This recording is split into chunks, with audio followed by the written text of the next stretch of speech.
पुणे जिल्ह्यातील विवाहितेवर मिरज आणि जमखंडी येथे सामूहिक बलात्कार केल्याची धक्कादायक घटना घडली आहे। सामूहिक बलात्कार करून आरोपींनी पीडित विवाहितेला कर्नाटकमध्ये 4 लाखाला विकले। मिरजेतील महात्मा गांधी पोलीस ठाण्यामध्ये याबाबत गुन्हा दाखल आहे।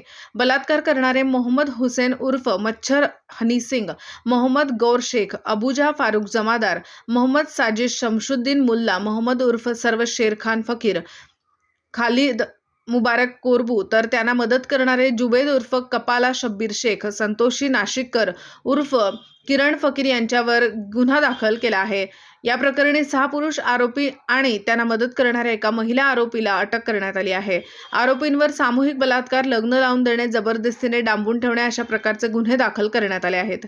पुण्यातील विवाहित महिला आपल्या आई-वडिलांना भेटण्यासाठी कराडकडे रेल्वे निघाली होती, पण तिला रेल्वेत झोप लागली। रेल्वे मिरज जंक्शनवर आल्यानंतर तिला जाग आली। परत कराडला जाण्यास लवकर रेल्वे नसल्यामुळे ती रेल्वे स्टेशनच्या बाहेर आली। आरोपीने आणि त्यांच्या मित्राने तिला झुडपात नेऊन बलात्कार केला। त्यानंतर 5 जणांनी पीडित युवतीला पकडून आलटून पालटून जबरदस्तीने शारीरिक संबंध ठेवले।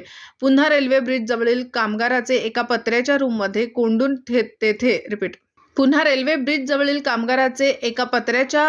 कोंडून तेथे वरीलपैकी एकाने जबरदस्ती पीडित सोबत शारीरिक संबंध ठेवले।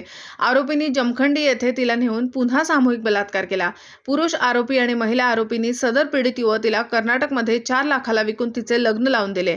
दरम्यान पीडित महिलेची पुण्यामध्ये मिसिंग कंप्लेंट दाखल होती, तर दुसरीकडे कर्नाटकमधील ज्या व्यक्तीला त्या पीडित युवतीला विकण्यात आले होते त्या व्यक्तीला मुलीच्या वर झालेला संपूर्ण प्रकार लक्षात आला।